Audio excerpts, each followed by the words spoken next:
UN spokesperson Stefan Dujarric said on Friday that aid organizations had not seen any significant improved access to deliver humanitarian aid, despite the declaration of a humanitarian truce last month. Just 26 trucks carrying aid have entered Tigray since the Ethiopian government declared a humanitarian truce some 2 weeks ago. This amounts just 1.6 of the aid that would be required to reach Tigray within the same period of time to address the humanitarian crisis on the ground. For more, Salome Tigrai has this report. On a briefing on Friday, spokesperson for the United Nations, Stefan Dujarric, said that the UN has not seen any improved access despite the declaration of a humanitarian truce by Abiy Ahmed's government in March. The spokesperson said that the UN had delivered just 20 trucks of aid since the declaration of the humanitarian truce that was expected to allow better access to aid workers. I can tell you that we and our partners have not been able to move any further aid into Tigray by road since the convoy, some 20 trucks with food and nutrition supplies and one fuel tanker arrived between April 1st and 2nd. This was the first time that our supplies entered Tigray by road since mid-December, and we are almost in mid-April. And the first time in 8 months that humanitarian fuel supplies have been moved through the Semera-Mekele corridor. Dujarric also mentioned that humanitarian organizations in Tigray are facing challenges in meeting the needs of people due to the depletion of basic supplies and the continued termination of basic services such as communication and banking. As we've been telling you, humanitarian organizations in Tigray face growing challenges in reaching people in need due to shortages of essential supplies, as well as continuing suspension of basic essential services, including banking, electricity, and communications. The spokesperson said that out of the 5.2 million people in Tigray who need food assistance every 6 weeks, the United Nations and partner organizations have only been able to reach 1.2 million in a span of 6 months. Dujarric also stated that the aid distributed this week was able to reach some 73,000 people and that the aid was not complete, with some receiving only pills and others oil. Out of a range of 5.2 million people who should be receiving food every 6 weeks, we, along with our partners, have reached only 1.2 million people with food, nearly 6 months after the current current round of food distributions in Tigray got underway. Some 73,000 people received food assistance this week alone, but half of these people received only pulses, and thousands received only cooking oil. No food feeding has been available in Tigray over the past week due to lack of food stocks. The spokesperson for the United Nations also stated that UN and partners were able to deliver 428 metric tons of humanitarian aid through air transport since July, and that this corresponds to just 11 trucks. UN airlifts between Addis and Mekele are continuing, with about 76 metric tons of nutrition supplies flown in this week. In total, 428 metric tons of humanitarian supplies have been transported by air since July. This has been critical, but corresponds to only about 11 trucks, or half what could have been transported by road convoy. Earlier this week, Amnesty International and Human Rights Watch issued a report documenting atrocities committed in western Tigray, including an ethnic cleansing campaign that amount to war crimes and crimes against humanity. The report said Fano, a paramilitary force from the Amhara region, Amhara Regional Forces, and Ethiopia's National Defense Forces, cooperated to seize western Tigray in conflict that featured indiscriminate shelling, arbitrary detention, and execution of innocent civilians. This was later followed by an ethnic cleansing campaign where Amhara forces systematically displaced hundreds of thousands of Tigrayans from western Tigray in a bid to remove the majority of Tigrayan population.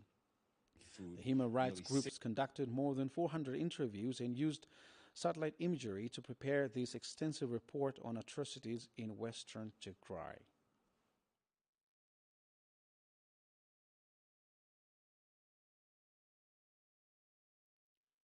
We had a brief stay with human rights expert Marathon Futui regarding this extensive report, and let's take a look what he has to say. Thank you, Ato Maratu Futui, for joining us here. So I'll go directly to my questions. So the investigation by Amnesty International and Human Rights Watch details extensively atrocities committed in Tigray, in western Tigray, by Ethiopia's National Defense Forces and militia from the Amhara region, The atrocities in Western Tigray have been widely documented throughout the conflict. So I do not suppose you were surprised by their findings, but was there anything that stood out to you? Yeah, among the things that stood out for me is actually the methodology part of the investigation.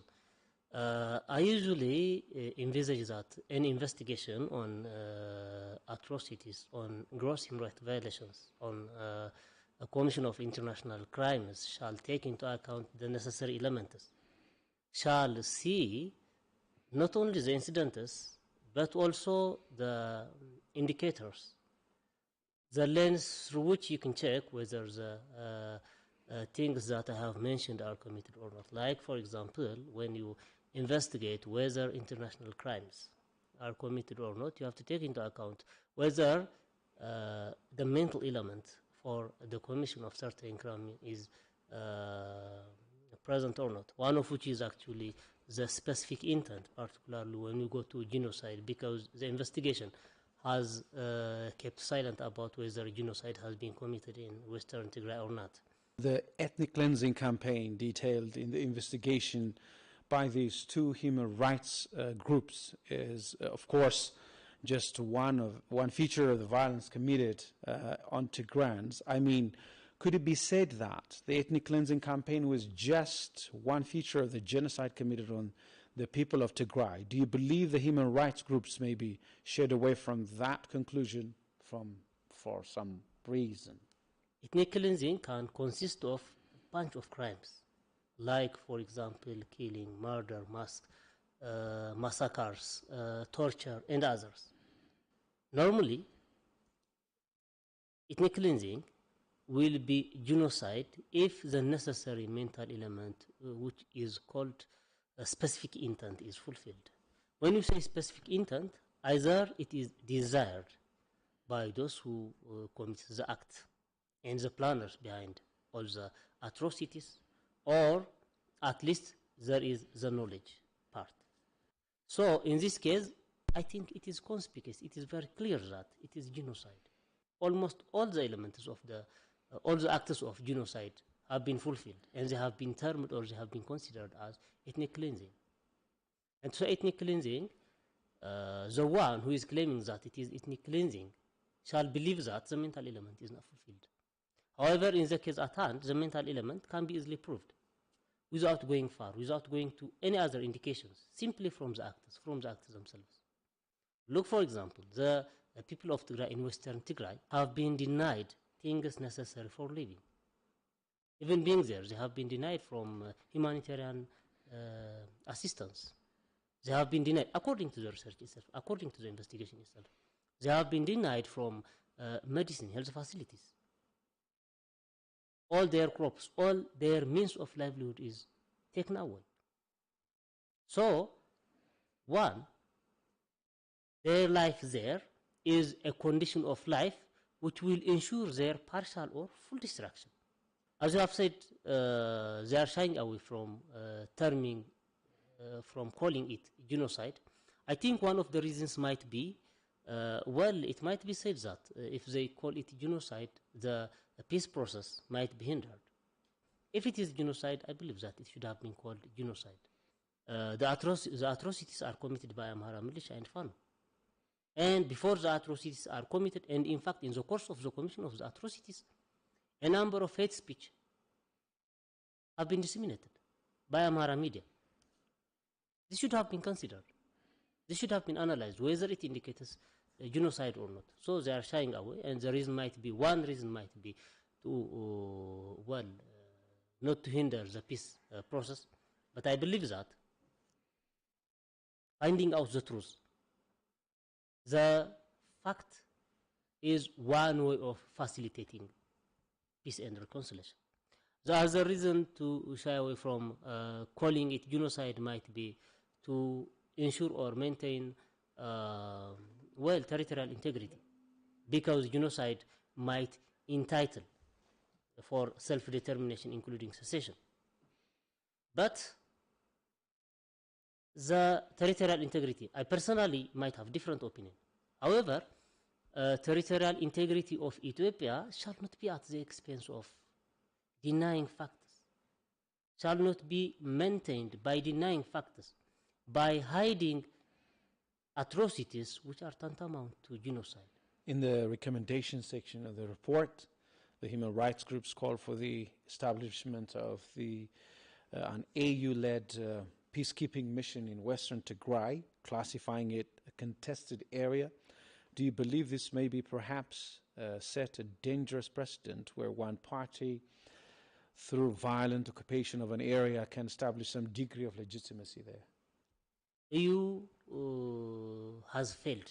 I believe that the international community has failed as far as the atrocities committed in Tigray is concerned.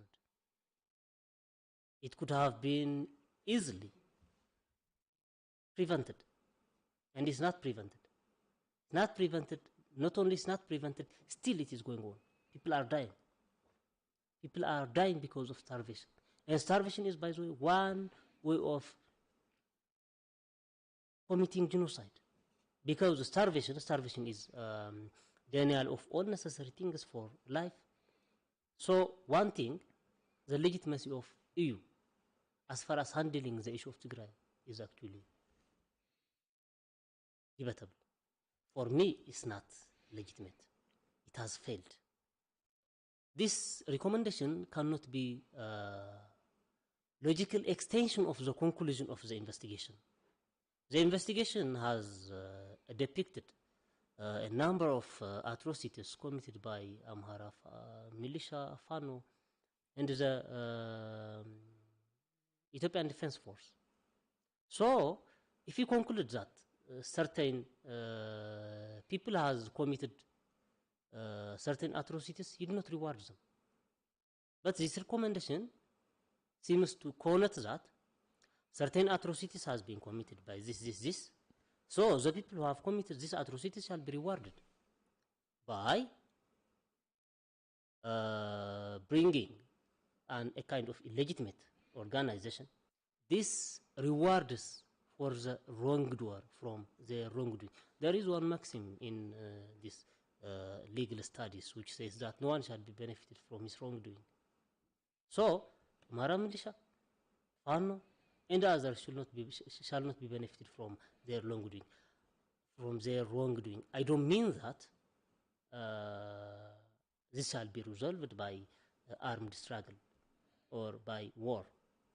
There shall be legal solution, but the legal solution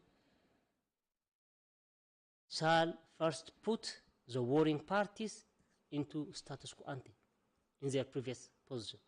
Then after that, there can be a number of options, legal options. There can be, constitutional mechanisms, even if it might be considered that this is an extra constitutional issue, there can be other legal remedies.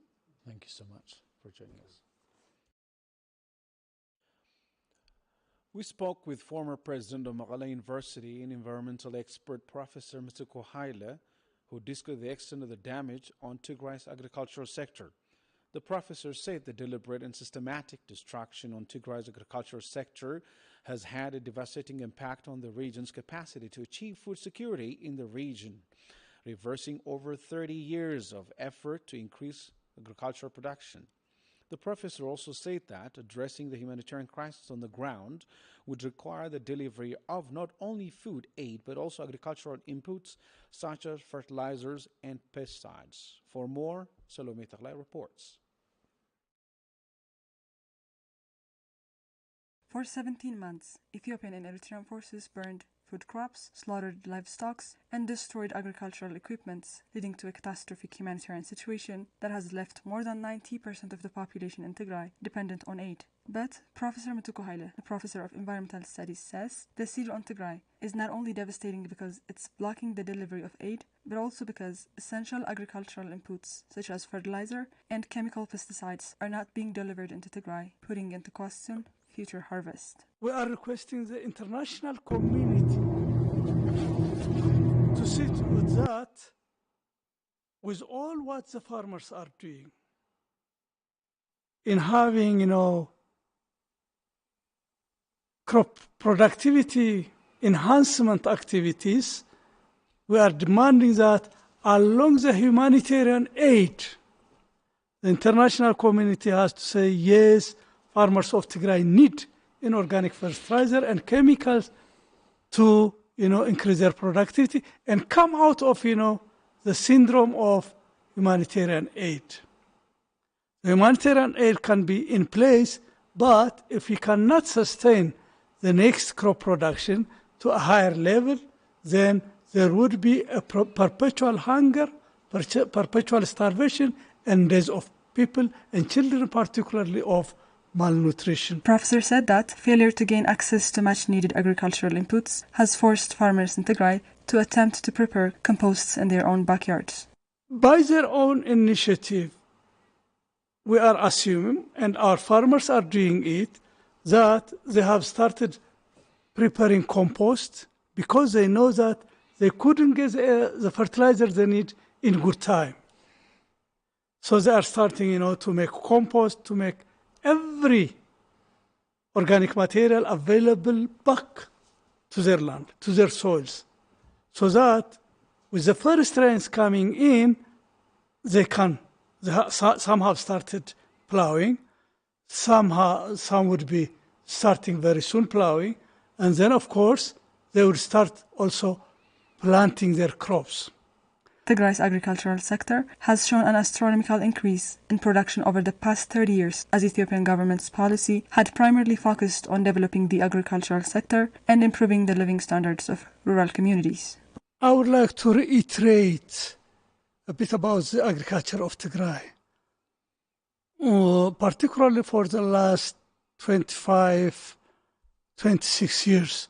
The first 4 years had been, more of understanding the whole resources, the system and whatnot. But later on when we started, to intensifying agriculture, inputs, particularly in terms of outputs, in terms of crop production and crop productivity, was almost 4 quintals per hectare, which was very low. And when I compare it later on now in 2019, the study that we made in 2019, the productivity per hectare of cereals, crops, reached 1.9 metric ton, which is about 19 quintals per hectare. And the productivity also increased from almost 400,000 metric ton, which is 4 million quintals, to about 19 million quintals in 2019. The same thing with fertilizers. Fertilizer was about 40,000 quintals in the early 80s, mid 80s, early 90s, and then now in 2019 it reached about 600,000 quintals of fertilizer. And this is measurable. This has been also, reported and verified also. So you can see there was incremental progress in terms of agricultural productivity and production. The deliberate and systematic destruction of Tigray's agricultural sector has caused a humanitarian catastrophe of magnificent proportions, leaving over 6.5 million people in dire need of humanitarian assistance. Tigray's health system has been one of the most affected by the conflict, with over 80% of its infrastructure destroyed. The Mali district of the Ethiopian Red Cross Society has said that it has been forced to discontinue ambulance services owing to the seizure in Tigray that has blocked fuel from coming into the region. The society also revealed that over 60% of ambulance services are used by women in labor in need of emergency care to reach health facilities. For more, Heiliger reports. Since the start of the conflict in Tigray, the health system in the region, its equipment and facilities have been the primary targets of destruction, with more than 80% of the region health system said to have been destroyed. Now, Brahanu Mokonnen, Executive Director for the Ethiopian Red Cross Society in Tigray, says the organization has been forced to discontinue ambulance services due to the Ethiopian government's blockade on fuel that has lasted for more than 9 months now.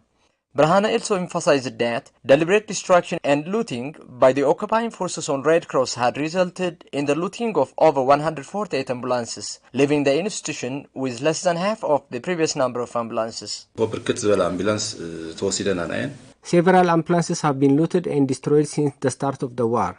We used remaining ambulances, around 80 to 82, to continue to provide service in different districts, including Mekelle, but we have now been forced to complete to stop due to lack of fuel. Brahana emphasized that ambulances are imperative to any health system, especially pregnant women who depended on ambulances to reach health facilities during care. Over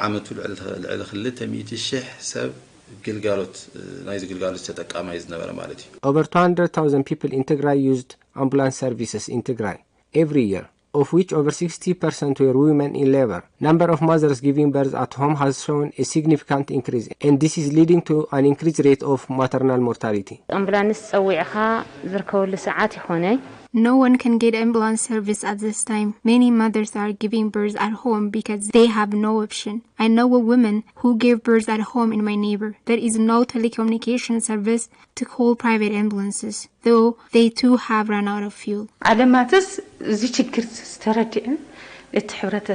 The world must listen to the voice of mothers and children in Tigray. We need a solution. Ambulance service must be restored and soon. The World Health Organization has announced that there are close to 4 million people in Tigray in dire need of medical attention, as the Ethiopian government maintains a blockade on all essential goods and services coming into Tigray, including medical supplies and food aid.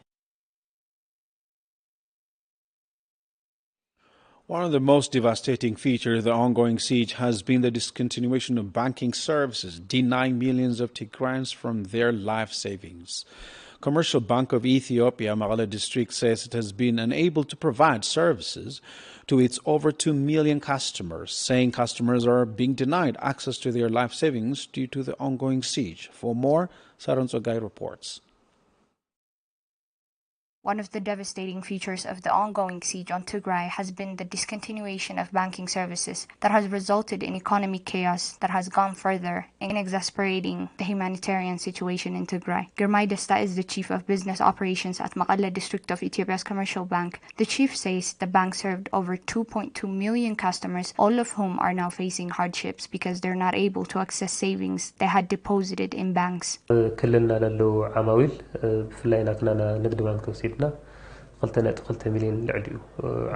have over 2.2 million customers in Tigray. These customers have been saving for years for times like this, but our banks had not been able to help them access their deposits because of the siege that has severed all links to Ethiopia's national bank. The discontinuation of networks and internet system essential for the provision of services have also stopped. We can't help our customers, even as we see them starving to death on a daily basis. Girmay also fears that this will have a long-term impact in the confidence of customers on the banking system, which can lead to long-term impacts on Tigray's economy.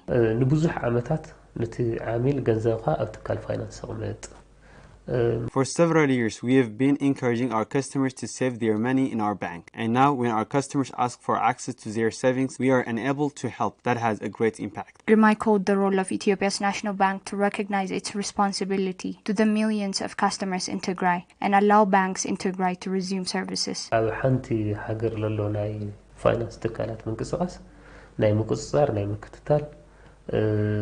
The National Bank had the responsibility to monitor the financial flow within the country and provide service to customers. Besieging a state and isolating it from other regions is a horrid act. The National Bank must allow for services to resume in Tigray. The discontinuation of banking services, in addition to the deliberate attack on Tigray's agricultural sector, has devastated Tigray, with more than 6.5 million people in Tigray said to be in dire need of humanitarian assistance.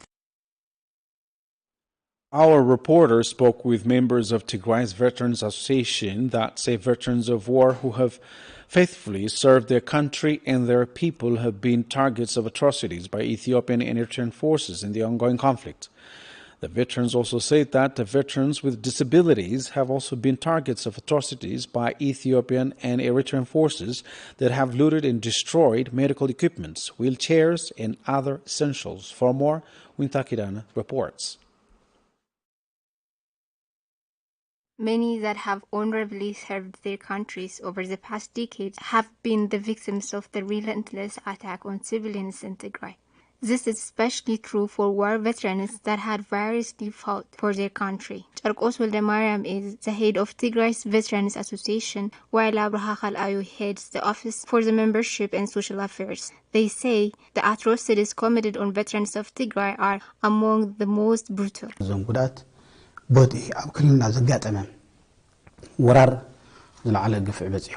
Vicious atrocities were committed on veterans of Tigray during the war. They were murdered, beaten, made prisoners and displaced. Wealth they accumulated, bearing the pain they suffered while defending their country, was stolen and they have been left empty-handed. Killing and burning of veterans that are unable to see and walk in their own home is the worst of all atrocities. They killed them just because they were veterans.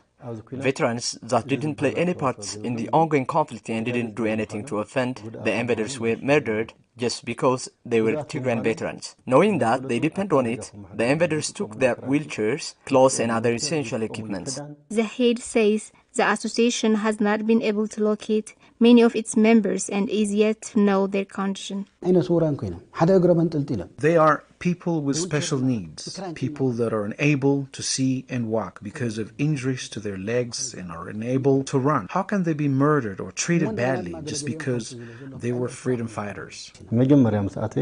When they arrived in Magala, the first thing they did was to kick out veterans from hospitals, and then they cut the support of the government of Tigray used to provide for poor veterans. But the suffering of veterans is yet to end. With the Ethiopian government 17 months long